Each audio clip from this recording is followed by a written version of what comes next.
नमस्कार सर, मुझे पहचाना?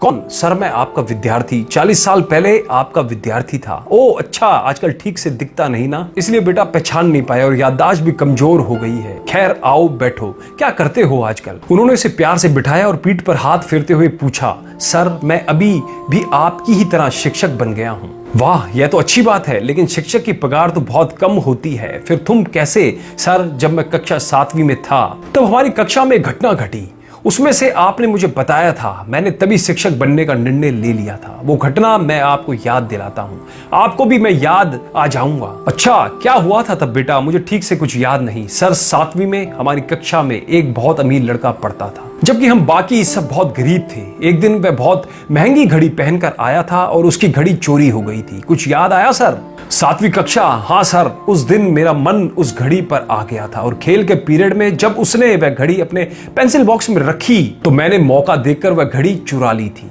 उसके ठीक बाद उसका पीरियड था। उस लड़के ने आपके पास घड़ी चोरी होने की शिकायत की और बहुत जोर जोर से रोने लगा। आपने कहा कि जिसने भी वह घड़ी चुराई है उसे वापस कर दो, मैं उसे सजा नहीं दूंगा। लेकिन डर के मारे मेरी हिम्मत ही ना हुई घड़ी वापस करने की। उसके बाद फिर आपने कमरे का दरवाजा बंद किया और हम सबको एक लाइन में आंखें बंद कर खड़े होने को कहा और यह भी कहा कि आप सबकी जेब और झोला देखेंगे, लेकिन जब तक घड़ी मिल नहीं जाती तब तक कोई भी अपनी आंखें नहीं खोलेगा, वरना उसे स्कूल से निकाल दिया जाएगा और ऊपर से जबरदस्त मार पड़ेगी, वो अलग। हम सब आंखें बंद कर खड़े हो गए।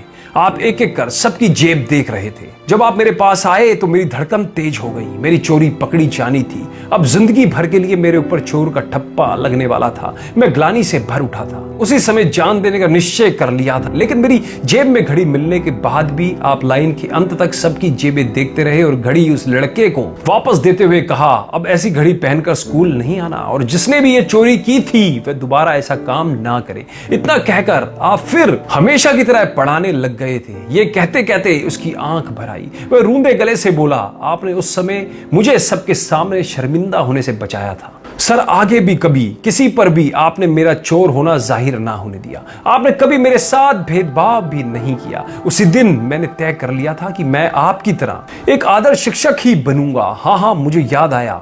उनकी आंखों में चमक आ गई। फिर चकित हो बोले, लेकिन बेटा मैं आज तक नहीं जानता था कि वह चोरी किसने की थी, लेकिन जब मैं तुम सबकी जेबें देख रहा था तब मैंने भी अपनी आंखें बंद कर ली थी। इतना कहकर सर जी ने अपने छात्र को गले से लगा लिया। गुरु ब्रह्मा गुरु विष्णु गुरु देवो महेश्वरा गुरु साक्षात परम ब्रह्मा तस्मै श्री गुरुवे नमः। दोस्तों आज की ये कहानी हमारे सभी गुरुओं को समर्पित है। कहानी अच्छी लगी हो तो अपने गुरुओं तक इस कहानी को ज्यादा से ज्यादा शेयर जरूर करें और ऐसे बहुत से हमारे आसपास स्टूडेंट्स हैं जो इस कहानी से बहुत एक अच्छी सीख ले सकते हैं, इसलिए कहानी को ज्यादा से ज्यादा शेयर जरूर कीजिएगा। अपने व्हाट्सएप ग्रुप में, अपने फेसबुक वॉल में से शेयर जरूर कीजिएगा, जिनसे उनका भी अपने जीवन में रूपांतरण हो सके। धन्यवाद। ऐसे ही ज्ञानवर्धक वीडियो को देखने के लिए हमसे आज ही जुड़े।